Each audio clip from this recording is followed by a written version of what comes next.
a place where sin cannot molest, near to the heart of God. O Jesus, blessed Redeemer, sent from the heart of God, hold us who wait before Thee, near to the heart of God.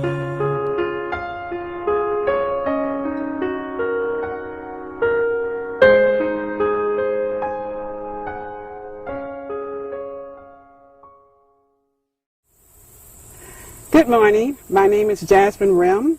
This is my husband Thomas Rim. We are Outdoor Education. That's our ministry. And we're going to talk today about some wild edible plants that are out this time of year. We're in the fall of the year or near the fall of the year, where a lot of plants are, beginning to die, but there's still plenty of food. So we're going to be walking around the property and identifying some of the wild edibles that are out here.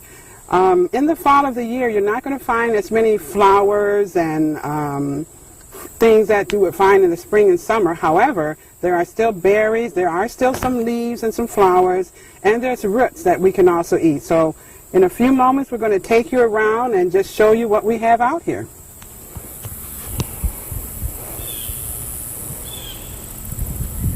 Well, we have found some horse apple. This is available this time of year. Normally, it's in the tree, but you'll begin to see them falling out on the ground. And they'll start falling, and there'll be several dozens all over the ground. And that's usually when they're ripe. But this here, many people look at it and think that, they play with it and throw it at each other. But this is edible. In fact, for about 3 years, I kept telling my husband that I believe it was edible, and I did a little research. And finally, we figured out how to cook it. And what we did was chopped it up, like he's going to chop it. Not in my hand. I'm going to chop it once more. Okay. Yes. If you look on the inside, you see the little seeds. What we did was chopped it up about 4 times, and then we boiled it in some salted water for about 30 minutes.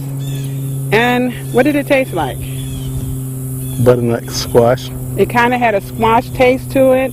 It's a little sticky. When you look at this, you feel the milk, but once you start boiling it with the salted water, all of that goes away. So this is called horse apple. Another name for it is Osage orange. Osage orange. That's the name most people know it by, Osage orange. It's used mainly, the bark of the tree and so forth, it's mainly used for as a border for fences, a fence border. But this fruit, which is about September, is when it's ripe. It's excellent to chop up, boil in salted water for about 30 minutes, and then eat it like squash. Native Americans used to take the young bark and make bows out of them. They make excellent bows, and they're strong. Trying to cut it with a commercial chainsaw, you wear out many blades. So that's one of our first little wild edibles we found for today. We have another one. This is awesome. You see how sticky that is? We have another one that we found.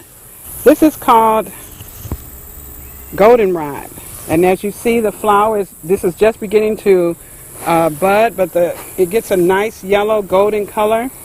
If you take the leaves and crush them and smell them, they have like an anise type flavor to them, anise, A-N-I-S-E. And they were used years ago when people would make cookies, candy, cakes, pies. This is what they use to flavor it. So the whole plant can be used. The flowers can be used in salads. The leaves can be used to flavor your cookies and candies. And this is available usually starting right about early September all the way into October. And this is one that's just beginning to turn yellow, and when it fully opens, it'll begin to look like this one that has the yellow leaves. You can see them really clearly. This is called goldenrod. Another one that we found, and this is another fall one, early fall. This is called ironweed. You see the pretty purple flowers? Ironweed was actually used to help women who were low in iron. So this is a natural thing. You can use the leaves and eat it in the place of if you have anemia or something like that. This is called ironweed. Well, I'm not going to try and hold that, but this is thistle. Now, obviously, in this stage, you can't do much with it. Most wild edible plants, the best time to eat them is before they go into their flowering stage because they're usually a bit more tender. So this one here, what you would have done is waited or got it before the flowers came out, as pretty as they are. And all you do is take a knife. You want to demonstrate how you would scrape off the thistles? Yes, you do. And my husband's going to demonstrate. Or shall I do it? There we go. You're just scraping off the thistles. And what you're trying to get at is the stem. If you get it before it flowers, what you'll have is a celery tasting plant. It actually, to me, it tastes better than celery. It has a nice, sweet, celery type taste. And you just chop it up just like you would celery. As you see, he's cleared it off. It almost looks like a stalk of celery. And just use it the same way you would use celery. But you want to make sure that you get it early in the season before the flower, because when it gets at this stage, there you go.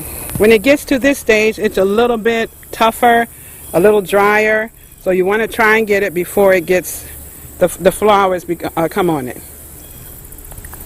How does it taste? Does it still have a little bit of the sweetness in it? Very little. It's kind of dry. Yeah, it's going to be kind of dry when it flowers like this. However, the inner piece, pretty good.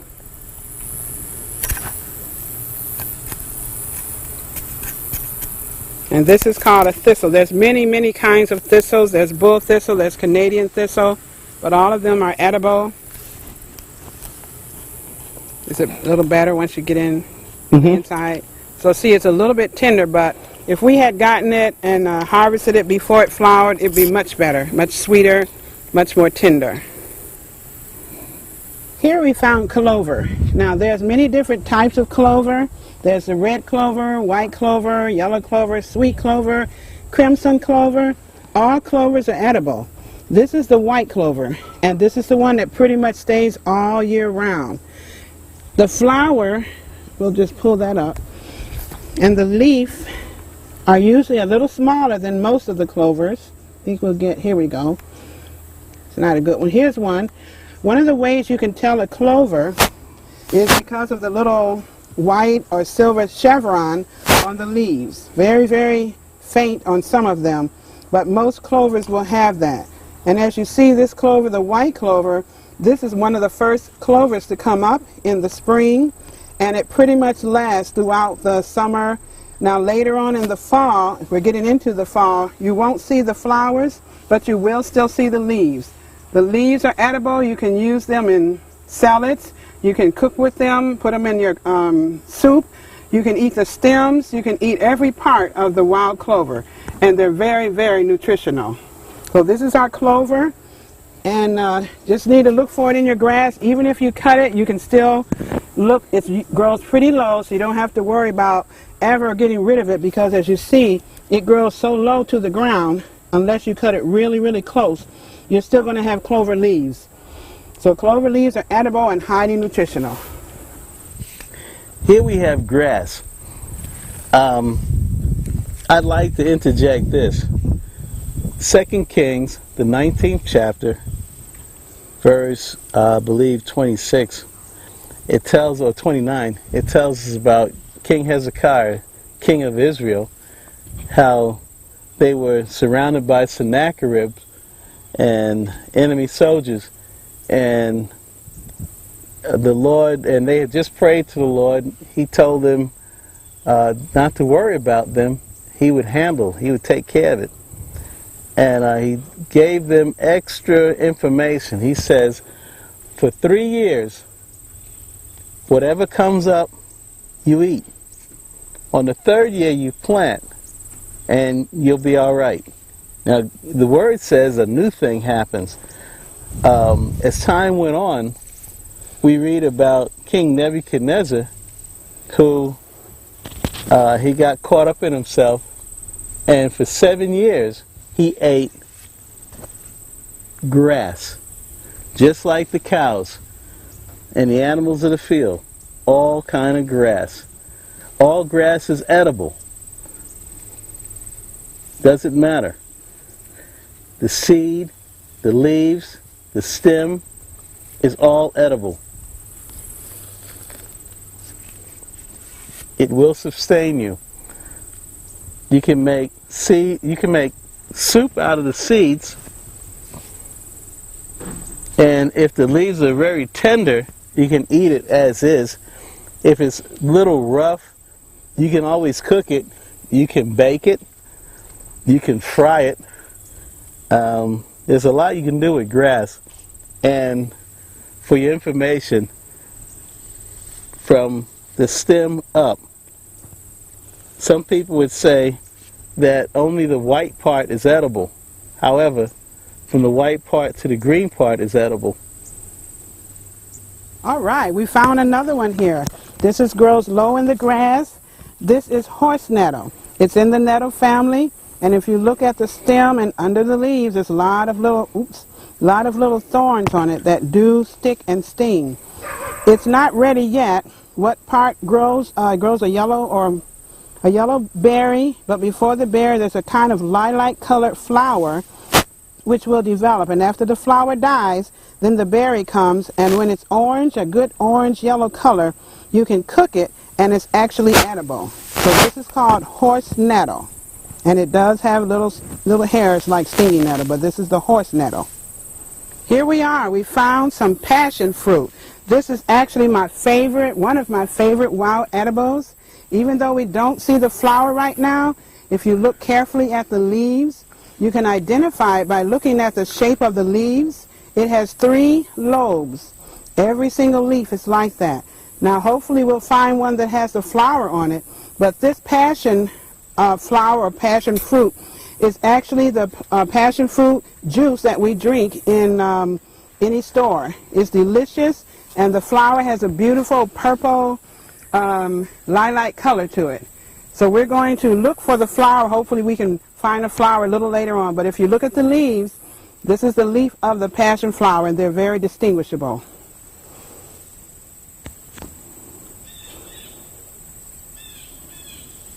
And we have another one. This one is, I guess I would say, my second favorite. This is what most people know it as sour grass.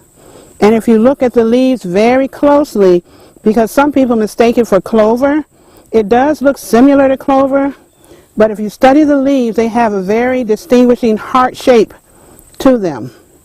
And they don't have the little chevron that the clover has. You see that heart shape on the leaf? And then it has a little yellow flower, which clovers don't have flowers like this.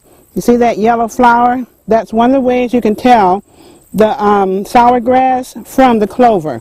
Now, sour grass has a delicious lemony taste to it, and you can take the leaves and chew them at the back of your mouth. Oh, they're delicious and very high in vitamin C. You can eat the whole plant, you can eat the flowers, the leaves, and even the little seed pods that develop after the flower dies. It's so high in vitamin C, it's used to treat scurvy and any problem with low vitamin C. If you need to get vitamin C in your diet, this is the plant you want to start eating. Now, the common name is sour grass. Most people know it by that. But another common name is wood sorrel. So it's called wood sorrel. We didn't mention it before, but most of our wild plants, they have several common names, and it depends what part of the country you're in. So most people have called this a sour grass, but another name is common wood sorrel. All right, we're along the tree line now, and if you'll notice, different plants grow in different places. What we saw earlier, we found about 3 different plants, but they were all growing in the sunlight. Now we're along the tree line, edges of the woods, and we see some more goldenrod growing, and this one is just at the stage where it's about to get really golden colored.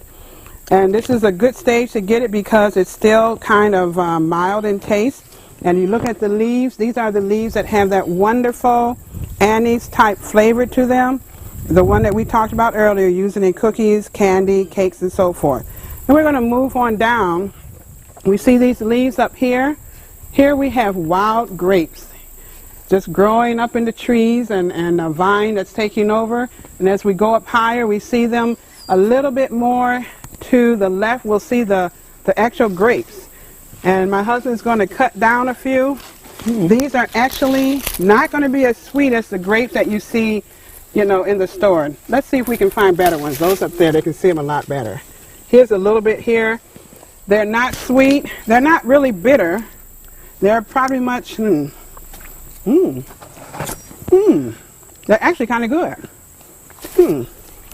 If you kind of like that bitter sweet taste, they're not bad, but usually these are even better after a good freeze. So you look up here and you see a whole bunch of them.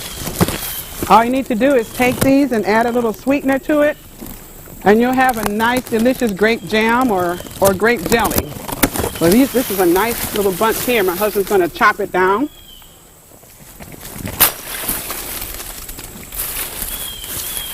They actually taste pretty good, even during this early part of the season. See, we got a whole bunch of them here. You want to taste one? They're not bad at all. I thought they would be they're nice and juicy. And usually have 1 or 2 seeds in them. But they're nice and red. They taste pretty good. Not bad at all.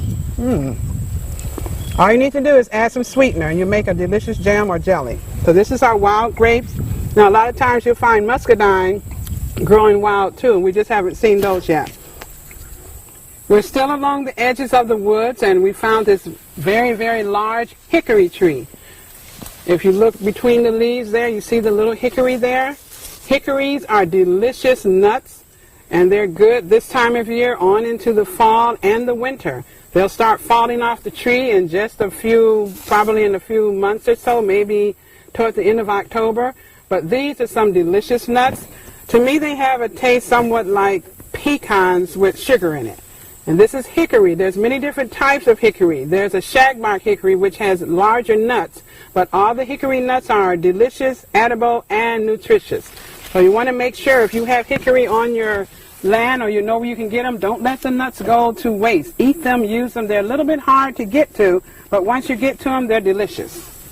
Still on the edges of the woods, and you see we have a favorite tree. This is our sassafras tree. Now, one of the ways you can tell a sassafras tree, as my husband digs for the root, is the 3 different leaves that are on the tree. We have one leaf that has 3 lobes. Then we have the other leaf that looks like a mitten. And then we have a leaf that has no lobes whatsoever. So we have 3 different types of leaves on the sassafras tree. And this is one of the few trees that has 3 different types of leaves on them. Now, all parts of the sassafras tree are edible. If you've heard of gumbo from Louisiana, gumbo, they would use the leaves of the sassafras tree, and generally earlier in the spring, and crush them up. This is what makes the gumbo taste so good. Then, as you see my husband digging here, the root is this tree is the original root beer. Root beer was made from the root of this tree, and when you smell it, you can actually taste or smell that taste of root beer. Now, the root beer they make nowadays, unfortunately, it doesn't have, sassafras in it, but you can still make your own root beer if you have sassafras trees on your land. And my husband is very determined to get this root out of the ground because it is worth it. It's very good for you, and it helps. Sassafras trees help to calm your stomach. If you ever have an upset stomach, it's a good thing to drink some sassafras tea. It has a very, very strong smell. Once you smell it, you'll never forget it. So I'm going to let him see if he can get that root out of there. How far down does it normally go, dear? About 3 to 4 inches. Yeah, so What's happening is you have a lot of rock in this particular soil. So all right. we'll have to do like some of the native animals.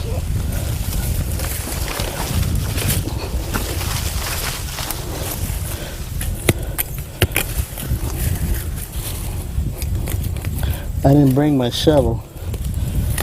But if you get a small part of it, that'll be worth it. Okay. Now, when you use the root of the sassafras, you actually would boil the root until the water is a nice rusty color. And remember, you don't have to throw it away after that first boil. You can actually boil it until the water stops turning a good rusty color, and you'll have a very, very delicious beverage. And it's good to use this, especially in the fall of the year. And that's the good part of it. You can use it all year long, but the fall is a good time to dig it as well. Looks like we're almost there. I need you to back up some.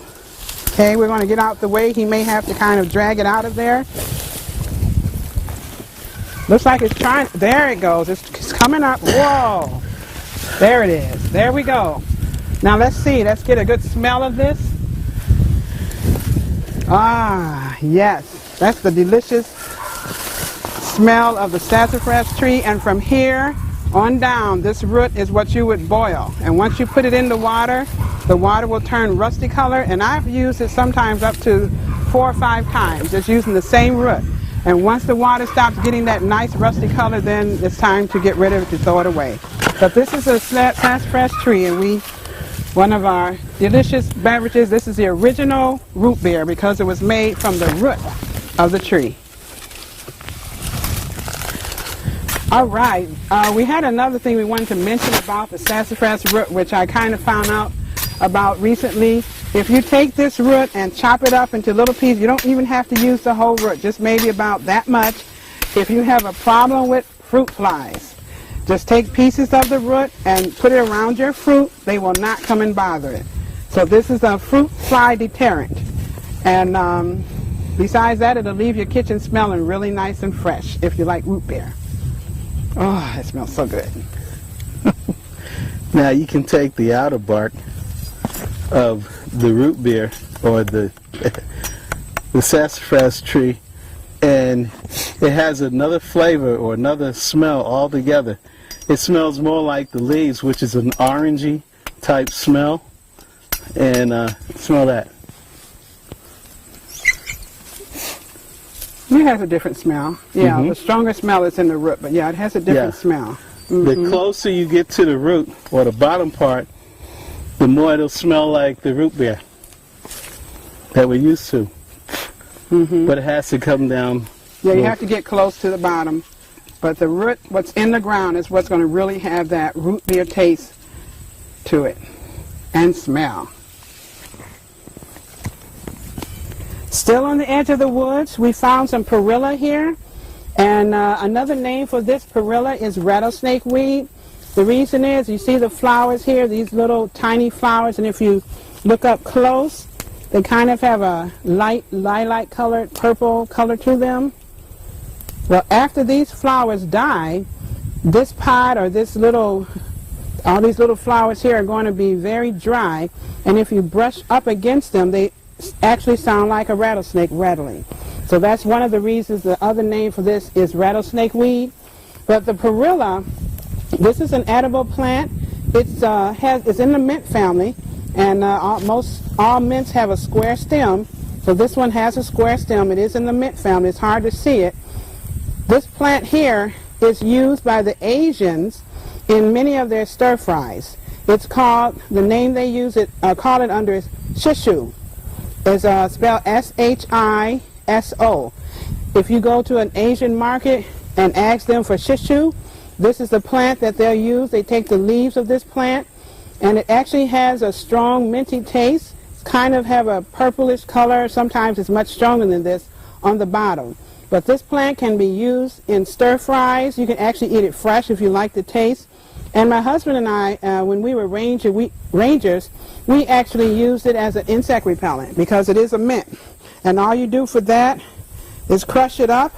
And sometimes when we would forget to get insect repellent, we would just stick it in our sleeves or in our socks, and it would keep insects away. So shishu is edible. It's good as an insect repellent. The actual name that most people know it is perilla.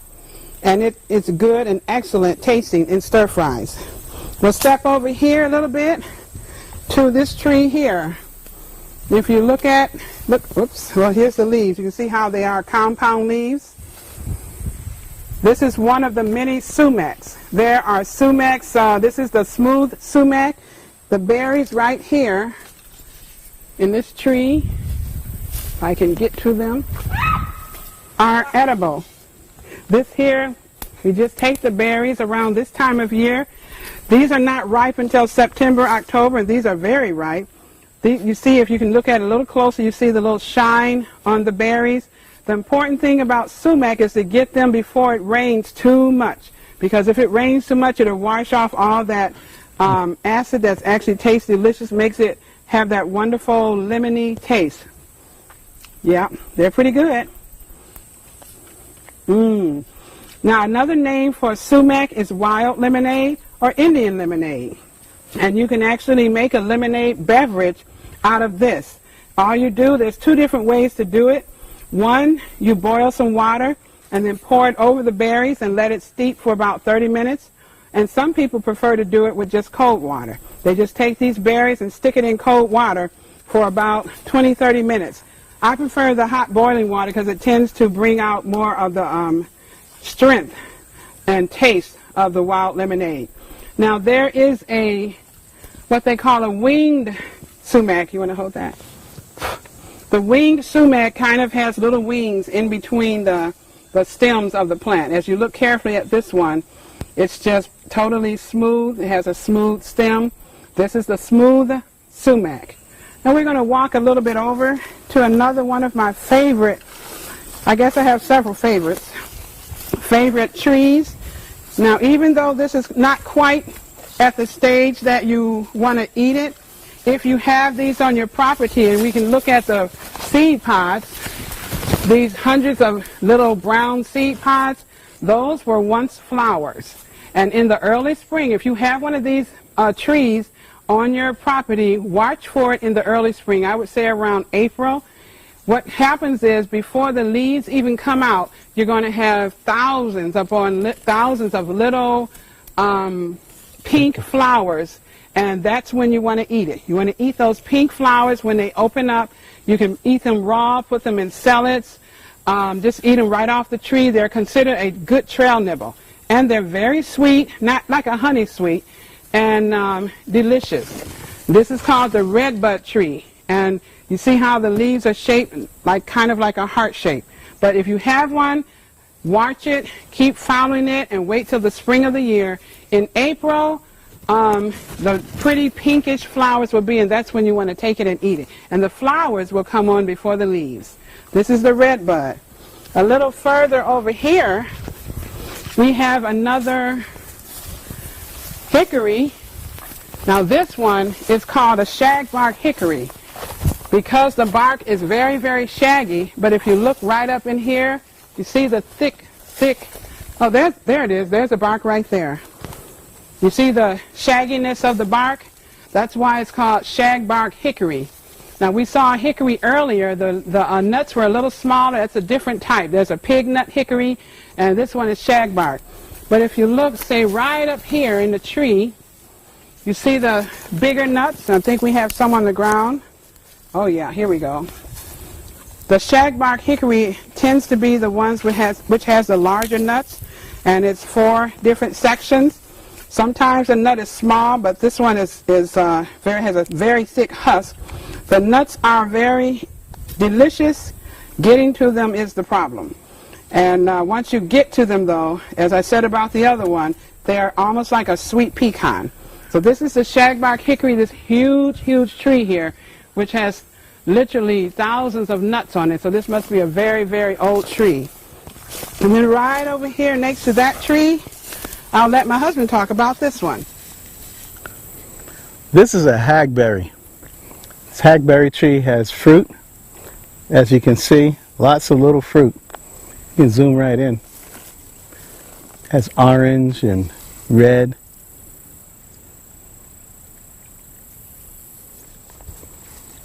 All this is edible. All the fruit is edible. And it tastes great. If it's your first time, don't expect it to be a full fruit. The seed is about as large as the fruit is on the inside. But you can take it and peel off the skin and suck the internal parts. It's good stuff. And then if you want to, you can chew the seed. Can't hurt you. All this is hackberry. It may take a load, a whole basket full to feed you, but it's worth it.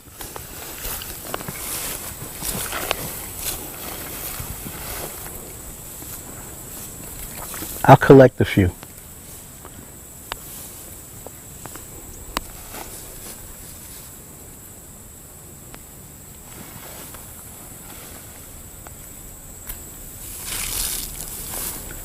It'll be right for you all winter long. Fall and winter. So you got something to eat on. Oops.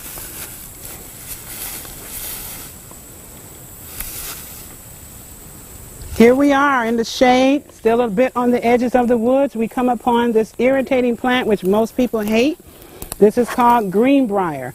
And if you look at it closely, there's a reason. All these little sticky, very, very sticky briars all up and down the stem and even under the leaf. However, if you can get past that and wait until it starts growing, and especially in the early spring, and sometimes you'll see it this time of year, you want to get the leaves that are new, and then they grow at the tips of these, the stem. That's the part you want to eat because doesn't have the briars on it yet. And it also is very tender. Some people say it tastes like asparagus, others like green beans or string beans. But the greenbrier has edible leaves if you get it in the springtime and use the very tips. Then you don't have to worry about all the briars, and getting stuck and stung and everything. But this is greenbrier, and it is edible. Just do it in the springtime. Here we are. We've left the edges of the woods, and we're now back into like open field. But as you note, we're in the shade a little bit, and we found some violet. This is called the common violet. And again, we want to look at the leaves and notice the heart-shaped leaves. Common violets normally have like a purple flower to it, but there are other violets that are yellow. There's one that has white flowers. The most common, though, is this purple violet one. You don't see the purple violets because they're out of season right now, so you're just going to see the leaves in the fall, late summer and early fall. And the leaves are still edible. The leaves are also high in vitamin C, and they also are used if you want to make like soup thick. You can use the leaves for that. Now, a lot of people take the leaves of violet and actually put it in their sandwiches in place of lettuce. So it has a very, very mild taste, and if you just chew on it a little bit, it actually tastes like lettuce. So this is the common violet with the heart-shaped leaves, and you see in the early spring you'll see purple flowers along with it, but in the later summer as well as fall they will continue to grow probably up until about October, November, when it starts getting really cold. But up until then, you can continue to use the leaves. They don't have a bitter taste at all. They're very, very mild tasting and high in vitamin C. This is the common violet. Back in the sunshine, and now we're along a fence line. We're back to showing you some of the passion fruit, but thankfully we found the actual fruit, and looks like we even found a flower, even though it's kind of closed up. You can kind of see it is closed up a little bit because in the sun they tend to close up. This is the passion fruit flower, And here we actually have the fruit. We're going to try to pull this up here so we can see it. There it is. It's hanging right there. It looks about the size of an egg, but it's not ripe yet. You don't want to eat it at this stage. This is just beginning to form. When it's ripe, it's going to be an orange or more like a yellowish, crinkly color. We'll walk a little bit down the fence line now. Passion fruit will grow in open fields in the sun. It just likes to also trail along a fence line. But right here, my husband has gathered several of them. And it looks like we got some that are ripe. Oh, water. This is a good ripe one right here.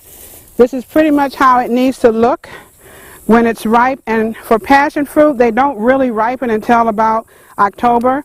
You may find a few. Now we're going to open it. Just open it up. Ooh, yeah. And that's what it looks like on the inside. It has a wonderful, wonderful smell.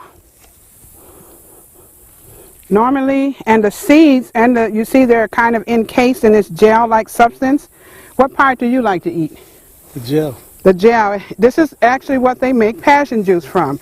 And you just can eat the whole thing and just swallow the seeds.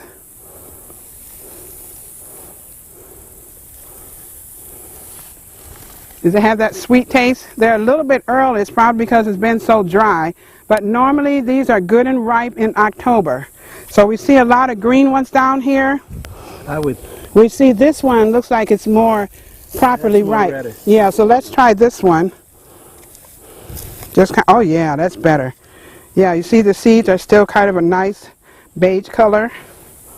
You want to taste that one? See if that's more ripe. Well, it's not quite ripe because it's really too early in the season, but at least you know what it looks like. When they're ripe, they're going to be crinkly like this and kind of a yellowish color. These green ones are just now forming, so we've got to wait another month or so before they are really good and ripe. But when they are ripe, you will actually smell them. They'll smell just like passion juice that you have in the store. Try that one. Let's see.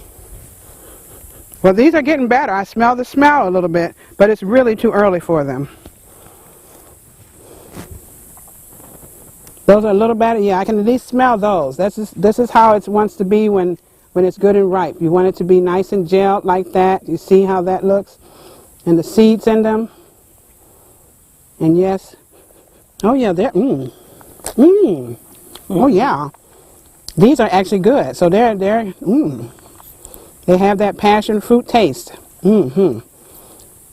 But normally you would wait until about October before they're good and ripe. These will just say. Now, I'm not sure if they'll ripen off of the vine. I guess we'll find out. So that's our passion fruit, the actual fruit of it. We saw the leaves earlier. Now we see the fruit.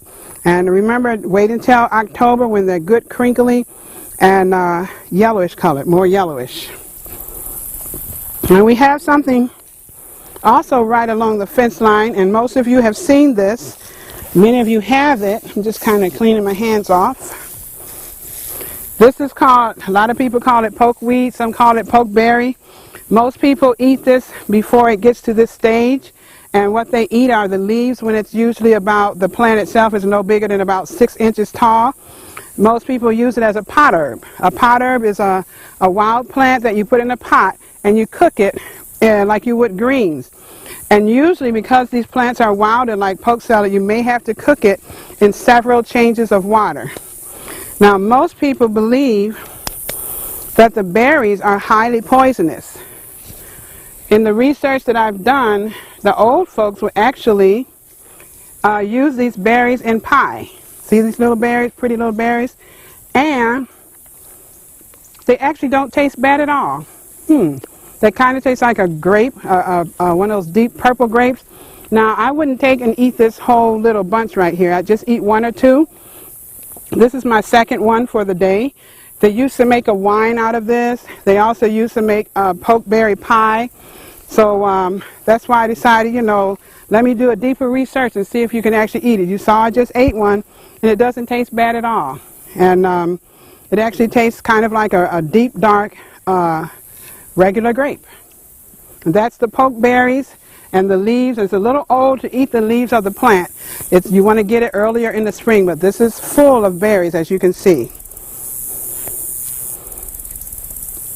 All right, we've come upon a nice crab apple tree. A lot of people didn't realize you can eat these delicious little apples. Now, if you like bitter, sweet taste, that's what you're going to get with the crab apple. But as you see, this tree is full of them, and so is the ground. Let's see if we can find one that's good and crunchy and sweet. We got one right here. See, they don't get very big like regular apples, but they still have that apple taste with a little sourness to it. Let me see. And the inside is a nice red color, and without using food dye. This is the natural red color of these crab apples. Looks like they're all pretty much ripe, and many have already fallen to the ground.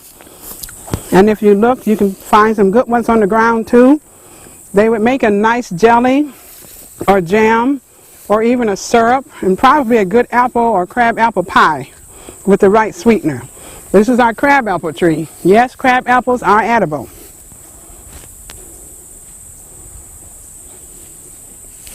Here we are, now we're in kind of a wet section, and we're at the plants called knotweed or lady's thumb.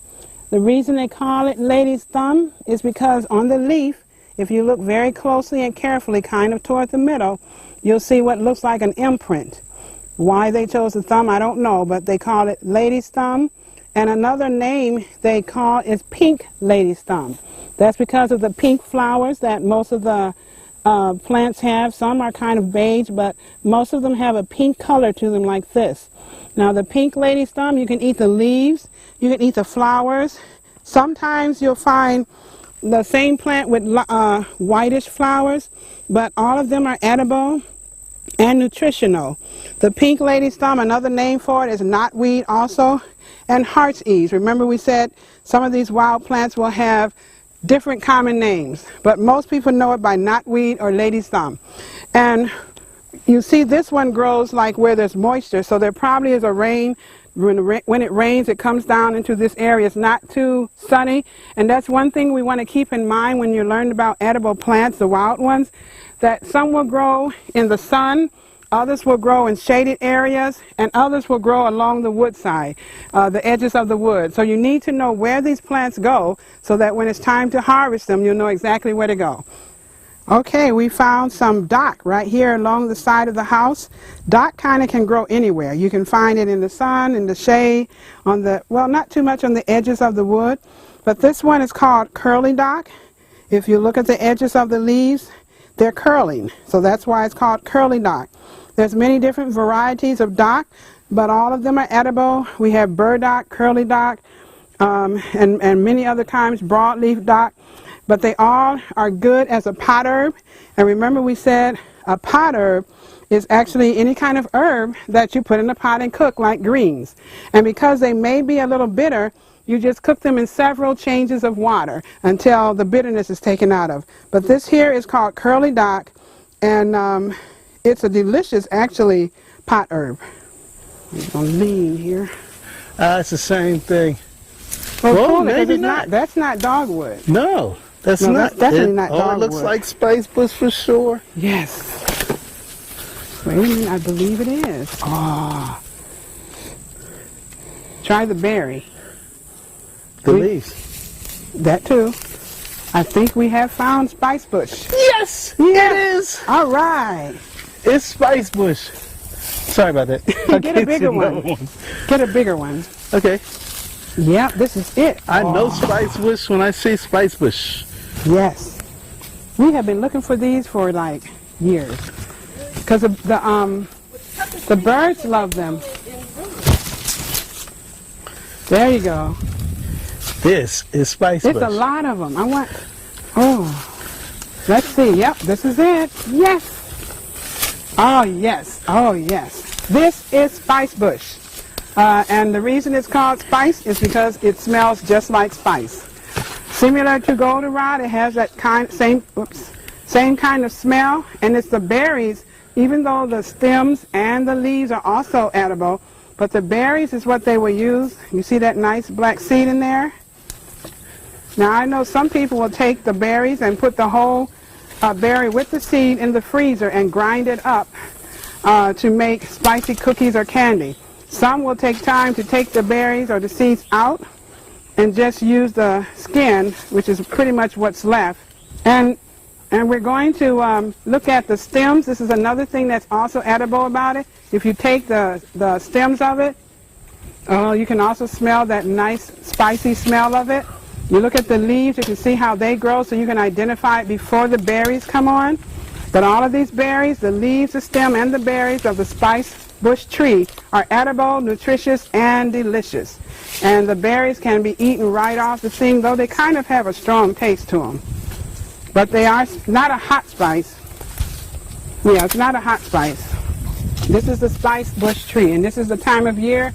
Now the birds love them, so when you see it, you want to get it, because in another week or two, the birds will have eaten them all. They love them.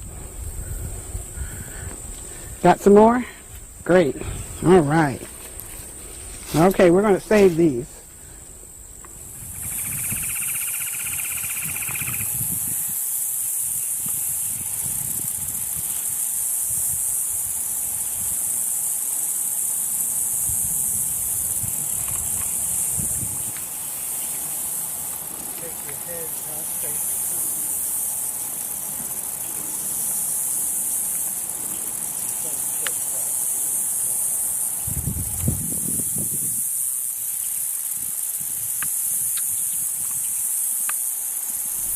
All right, here we are in a pile of what looks to most people like weeds, full of food, good nutritious food. Of course, we already talked about the goldenrod, and you see this one is in full bloom, beautiful and golden against the sky. But we want to move this over a little bit and look at another plant. You can keep that down there. I just broke it. Okay, right here we have something called American burnweed. Now this is a very tall plant. It's just leaning over right now. But you can see, if you look at the leaves, how tall it can be. It's in flower right now, so it usually gets up to about 10, 12, sometimes 12 feet tall. The little flowers are actually going to seed. The part that you want to eat on here are the leaves. You see the leaves here? They actually, when I first tasted them, they had a nice spice, not hot spice, but more like tarragon. Yeah, they tasted like a tarragon, very, very sweet taste. And if you just take it right off, right off the plant there, it's mild enough to just go ahead and eat it. Oh, yeah. The flavor, as it goes in your mouth, is like strong. Not bitter strong, but like a strong minty flavor. So they can actually be eaten in a salad or something. But I made them initially, I stir-fried them and added them in some food, and they really have a nice taste. This plant here, the reason it's called American burnweed, because it is usually the first plant to grow when there's been like a forest fire or something. This is the first plant that grows. Another name for it is powwort, but the most common name is American burnweed. You see all these little seed pods here, so it will reseed itself. This is an excellent plant to have in your wildflower garden or wild edible plant garden. Then we'll move over here, right behind me. Oh, here we go. This one has been, looks like it's been stepped on, but I think we can get it to stand up. Yeah. This is called milkweed. The reason it's called milkweed, if you see, watch me break this little leaf off here, and immediately little milk comes out. Now that milkweed, you see it's about to drip. Look at there. And it's still in the stem. It's in the stem also. Nice little, looks like Elmer's glue. Now, we learned that you can actually use this as a glue. We took a piece of paper, stuck it inside between it, closed it up, and in about 20 minutes it kept it sticking just like Elmer's glue would. But this plant is edible. All parts of this are edible. You can use the leaves like you would stuffed cabbage. Now this plant is a little bit old, so if you're going to use this kind of plant, you definitely want to get one that has leaves that are, a little bit younger and don't have so many dark black and brown spots on it. But this is just to give you an idea of what the plant looks like. It has many different parts. It usually has a pod on it. We don't see it right now. It's kind of in the older stage. But this will self-seed. It will grow. And every year it comes back and you'll have this place will be full of little milkweed plants. It has a flower, which I don't see any right now, but the flower has a delicious exotic drink that tastes like no other drink I've ever tasted in the wild. And you have to pick it at the right time of year. So this is milkweed here and American burnweed there. And you look to the right, your right, my left, you see all of the poke salad berries, as well as another more of the goldenrod. And most of what else is in here is just a lot of grass, which we mentioned earlier. All the grasses are edible, all parts of the grasses. And this is just, though now you know this is not just a pile of weeds. This is actually food growing in here, free food.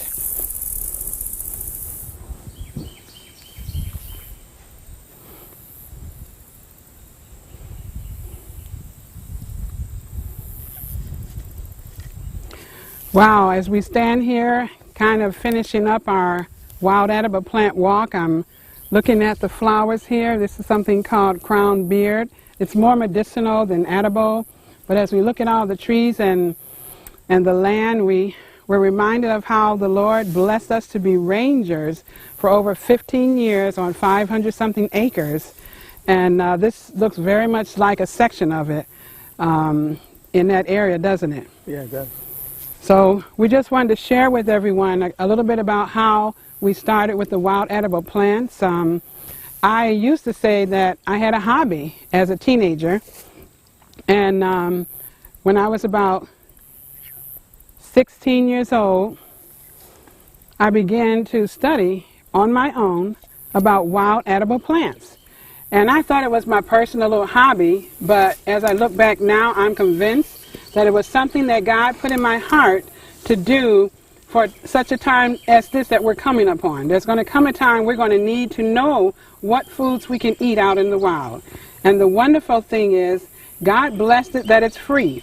Most of us have wild food, free wild food and medicine, but we mainly are talking about the edible properties today that are growing in your backyard. And many people consider them weeds. But actually, if you go to, Genesis 1:11. God made all the herbs of the earth, and it was made for food.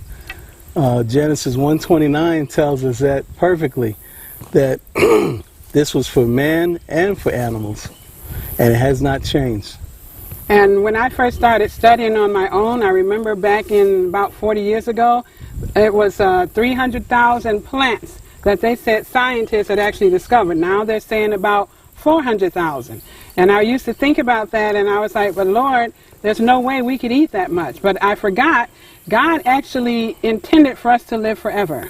So yeah, we would have been eating so many different varieties of food, and we would have never gotten tired of it. Most people can't even say they've eaten more than 25 or 50 different varieties. It's true. And so I realized that he made all these different types of food, and even within the same family, like bananas and oranges, there's like sometimes 10, 20 different types of bananas, types of oranges.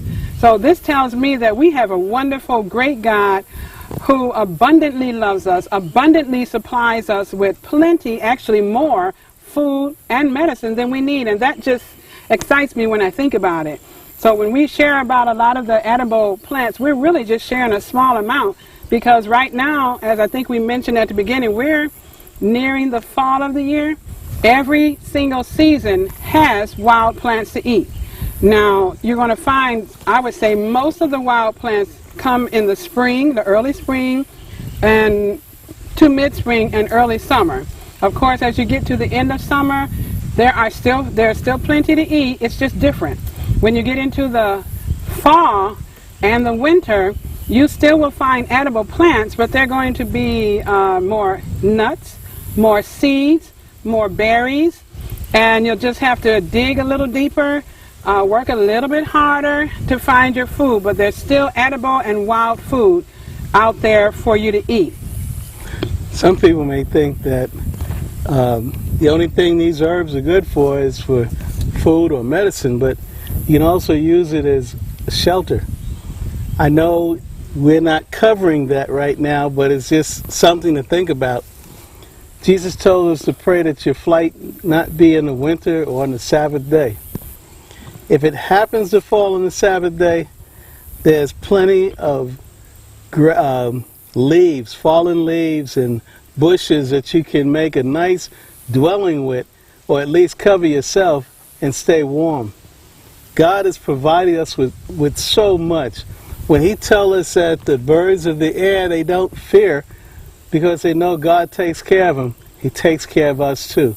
We just have to learn how to utilize what God has provided for us. God says that our people are destroyed for lack of knowledge. Unfortunately, that's true. We often hear of people starving. In fact, when I first started learning this as a teenager, and I'm thinking I was 15 or 16, one of the first things I remember was seeing a picture of an older man and woman on the edges of the woods, and the caption to the picture said, "In the city, people are starving, but this couple knows what to eat and they're not starving." They were just like on the edges of the woods like we are, right on the outside, bent over picking up stinging nettle. And stinging nettle pretty much grows wild everywhere, and it's one of the highest nutritional plants that you can find, and it's good for some of everything. They were finding it along the highway, and they just would go out, pick it. You can cook it. Even though it has stinging little thorns on it, once you cook it, then all the little thorns just dissipate. So God has given us, even though there's thorns and thistles, there's still ways that we can utilize the food nutritionally. Oh, food. Yeah, these are the flowers of crown beard. Most flowers of plants are edible, but don't take that as every last one of them are edible. But my husband knows that you can eat these. And this is the time of year that you'll find these. Now, there are a few rules that we want to keep in mind when you're studying wild edibles. And I'm going to let my husband share a few of those. When you first come up on a wild edible, if you're not sure, you take a small little piece. I guess that's small enough. You chew it. If it's bitter, spit it out. If it's okay, go ahead and swallow it. Wait 8 hours before you try another piece of that same plant. So for the sake of time, let's figure 8 hours went by. It's still good. I digested it. Nothing happened. Now they tell you internationally you gotta wait 8 more hours. Chew some more and digest it. You will not die. As long as you got something in there, you're all right. That's the international code. Now, sometimes you might find something that's bitter. A bitter herb is for healing. I'm not going to get into the medicinal. I'll just stay into the food area.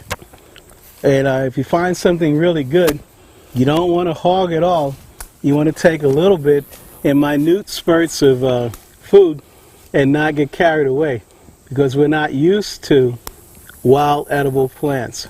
Yeah, you want to start off slow when you're eating these wild edibles. Just eat a little bit, even if it's not bitter. Just start off slow and gradually build it up, because they are so full of nutrients. Our system isn't really ready for that. So we have to take it slow, and over the weeks, take a little bit more, just build up slowly.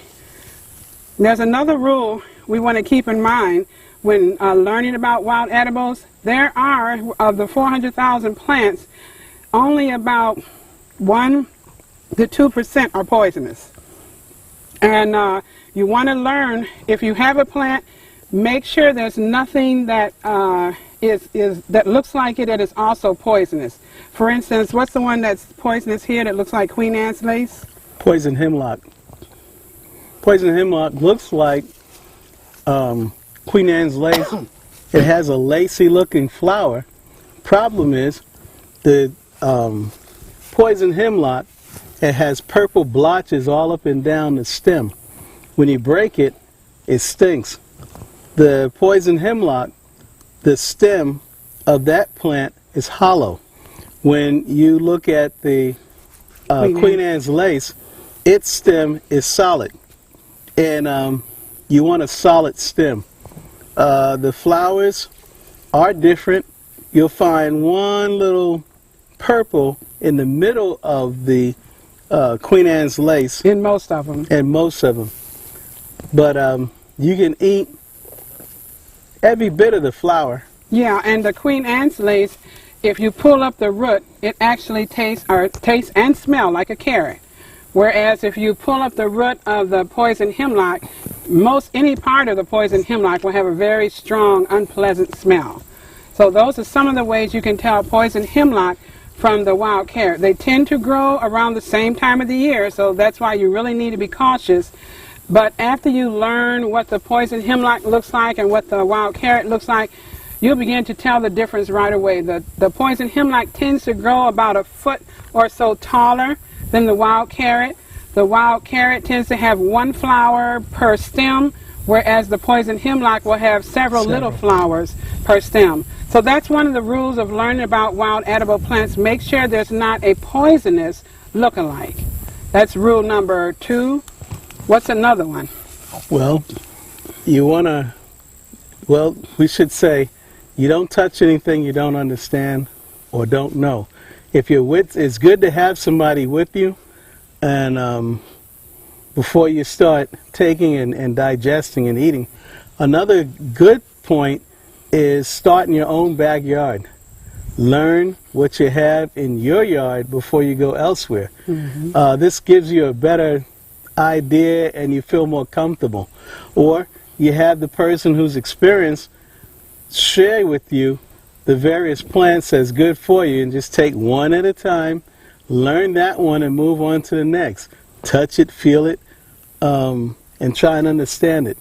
But it's real, we want to point out, you got to be very, very careful. You just don't want to run in and just grab because you're hungry or grab because you think you know. You got to know. Got to be 100% certain that this plant is what you think it is. Learning to identify plants is an exciting activity. To me it is. And I'm going to tell you, children love it. And not only do they love it, they don't forget. I mean, the little, even as young as 2, 3 years old, they remember these plants. And the only thing is, you need to make sure you let them know, don't just go out there and start eating whatever is green. Even though some plants are poisonous, poisonous not meaning so much that it's going to kill them, but it may give them a very bad stomach ache, vomiting, or something like that. So you want to make sure, as my husband said, that you have someone with you, or you yourself are certain. You want to, if you start in your backyard, which is an excellent place to start, just make sure you can identify 100% your certainty all of these plants that are in your backyard. And when you go outside of your backyard, pretty much you'll find some of the same plants. You know, they may be a little bigger or somewhat different, but find out what's in your backyard, then venture out into parks and eventually into the woods. This would be a wonderful Saturday afternoon activity, or you and the family. Yeah, weekend activity just for you and the family, or even taking the church out, you know, finding someone who understands this and knows it, taking the church out and learning, because one day just learning what to eat may save your life. Remember the Waldenses? The Waldenses survived off of wild red clover. Mm-hmm. It was a good thing, because if they were being chased or the authorities were trying to come after them, wherever they were hid up or hidden, and the authorities would try and pinpoint where their food source was, if they seen rows and rows of corn, that would have been a big giveaway. But they seen plenty and plenty of clover, they thought nothing of it. Yeah, Who collects clover? Right, and this is when they were, you know, there were times they had peace, but there were times they had to be on the run, and they had to know what was out there to eat, because most of the time they did not have time to plant and harvest. They had to eat what was out there, just like the text that you mentioned earlier today. Another thing that we're learning is about the trees. Now, when I started learning about wild edibles, I mainly was looking at plants that, you know, grow along the ground, maybe bushes, but I didn't focus too much on the trees. Just for the last couple of years, actually, we've been focusing on trees, and I was so pleasantly surprised to find in the Bible, I think it's in Deuteronomy 19, 20, chapter 19, verse 20, where it talks about what does the Lord say about trees and war? In trees, well, trees and war, Wartime. He told the children of Israel not to cut down and make weapons out of fruit trees, because it was food. You're going to need it. He said if you're going to do anything, the trees that are not bearing fruit, that's what you use. But any fruit trees, that's food. Leave those alone. And he said any trees that, even if they weren't fruit, maybe they're, well, nuts, but any kind of trees, he said, that had food that we could eat, don't cut it down. Now, you would think common sense would tell people that, but, you know, sometimes, especially in wartime, you're in a frenzy. Situation. Yeah, and you just want to get this thing built or do this thing, and you just chop every tree you see. But God specifically told the children of Israelite, make sure the tree that you are cutting is not a tree that you can use for food. I thought that was another example of God caring for us in the minute details that, you know, we don't think about. And he also mentions in the Bible, and I think it's in that same chapter, Deuteronomy chapter 19, where he says that the tree is the strength of a man. So, you know, now we've started really looking into trees. We showed you a few trees today, but there's many trees, a lot of the trees that we are discovering which are used as landscaping trees are edible and medicinal. And many of you see them this time of year, like the crepe myrtle. Crepe myrtle is a tree that is used mainly as a landscaping tree, I know in the south here, but it has edible and medicinal properties. Another one is ginkgo. Many people have heard of ginkgo. This year, no, was it last year or year before, when we were teaching as rangers for 15 years, we didn't have one ginkgo tree on the land.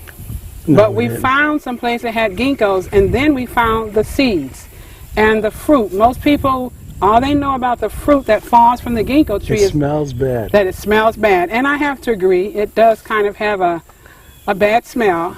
But then we went and found out how to actually get the, it's not the nut, but it's inside the nut, is a beautiful emerald fruit, which has, what did it taste like to you? I want to say like a nut. Kind of like a nut. It's beautiful looking. It's emerald color, and it's not so, it's like a bean, a cooked bean, and it just has a delicious taste. Now the Asians I know use it in their with rice, and so we made some for the first time last year, and it's fun just cooking it because it actually pops out of the little shell like popcorn. And once it pops out, then you're able to take the little green emerald looking fruit, and you can add a little seasoning to it or something. So I'm telling you, I'd say it's more of a nut than a fruit. What's like a nut to you? Because it's a little harder. I mean, you know, chewing wise, substance wise. Yeah, but it's delicious and nutritious, along with the leaves of the ginkgo tree. So we're learning, we're adding trees now as a new thing. There's so many wild plants to eat and so much of a variety that God has given us. We could be doing this until he returns, and then we just continue on up in heaven. So there's a few more rules that we want to share with you. Now, we didn't see too many of those today. There are plants that grow only in water. Some of you have probably heard of the cattail. It looks like a brown sausage. We didn't see any, but we didn't get to the water today. But if you are going to utilize plants that grow in water, you want to make sure. Yeah. Watercress is another. There's a plantain that grows in the water. Water plantain, yeah. There's water lettuce I just discovered. Lettuce. What about the lily? Water lily, yeah, there's pickerel weed. All of these plants are water plants. There's one more, I know we didn't see it here, but it's the has a Spanish name to it. It grows in the water? Yeah. I'm not remembering it there. Jewelweed grows near water. Yes, yes. There's one, wapaka. Duck potato or wapato. This one grows kind of in like muddy water, and it has a little potato type edible root to it, and that's why they call it duck potato. We discovered a lot of that last year, or was it year before? Yeah, because I had to go in and get it. The point we're trying to make is we don't have an area where we can get those, but if you do harvest edible plants, wild edibles that are in the water, you want to make sure that the water source is clean. Okay? You want to make sure that it's no runoff or anything like that. And even if you do utilize plants from the water, there's a way that you can actually sterilize it or clean it so that you make sure you're not going to cause any harm to yourself. Right, because there's little creatures in the water, but God has made plants to help clean.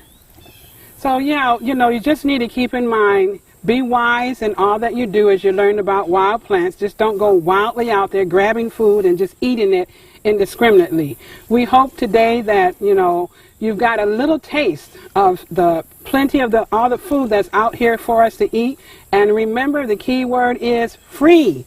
This is free food, grows free on your land, and it's nutritious. Everything that's out here, you have all the different tastes from sweet, bitter, sour, bland. All the tastes in a regular store you have outside in the wild. Just be cautious, be wise, intelligent in using it, and get started. Go in your backyard. It's not too late and not too early in the year to start learning even now what's out there. Thanks for joining us. We really appreciated you guys coming along with us, and we get excited about going and finding more and more edibles, and there's just so much. And next time you probably see us looking for some more edibles, but that's what we do. And even though I've been doing this 40 years now, and I thank the Lord that he gave my husband, we've been married 33 now, as soon as I told him about it, he just picked it up and loved it as well. So we're going to close in prayer, and we hope that you'll get started on your own, one by one. Well, let's pray. Heavenly Father and lovely Lord, I want to thank you so much for this opportunity.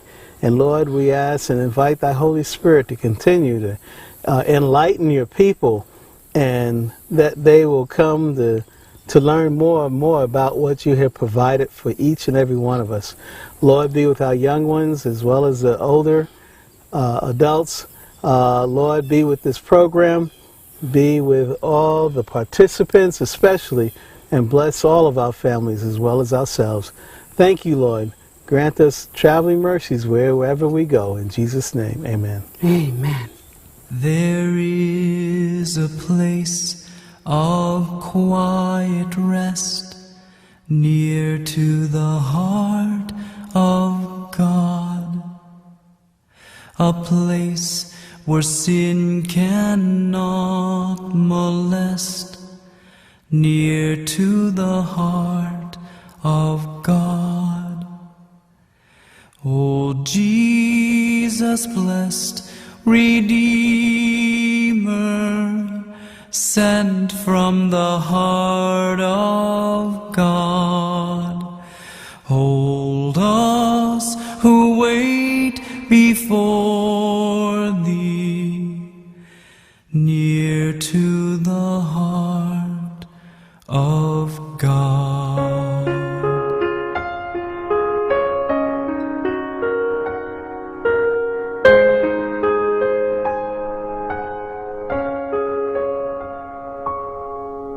There is a place of comfort sweet, near to the heart of God,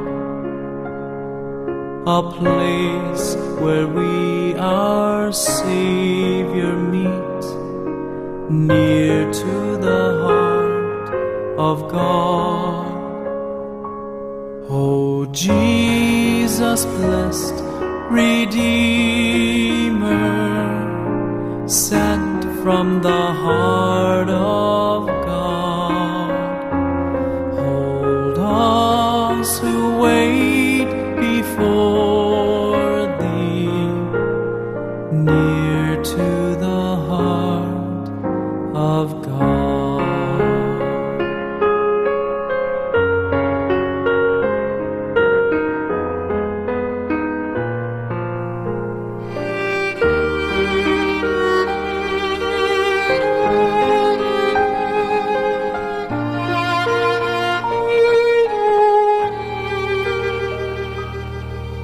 There is a place of full release near to the heart of God, a place where all is joy and peace, near to the heart of God. Oh, Jesus, blessed Redeemer,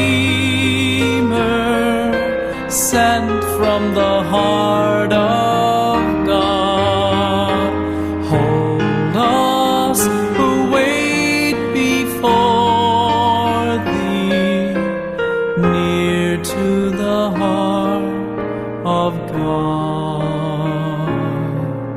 Hold us who wait before Thee, near to the heart of God.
There is a place of quiet rest near to the heart of God, a place where sin cannot molest, near to the heart of God. O Jesus, blessed Redeemer, sent from the heart of God, hold us who wait before Thee, near to the heart